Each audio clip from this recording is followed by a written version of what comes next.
This is a pink twist on an Adios. Check this out. This is the LG fridge. Hello? Look at that. You can see what's inside. But guys, this fridge makes crystal clear ice spheres. Okay?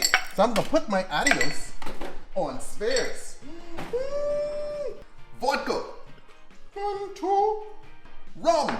1, 2. Tequila. 1, 2. Gin. 1, 2. Triple sec. 1, 2. Now you're coming over the top of that with some sweet and sour, right guys? Just a little bit of sweet and sour.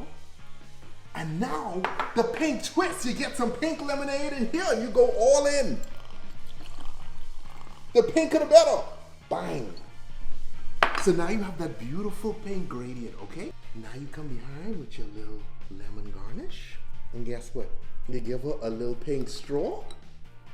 Bang! And there you have it, the Adios pink lemonade. Guys, delicious, fun, cute as hell, and make sure to get your craft ice from LG. I love these dudes. Stay tipsy.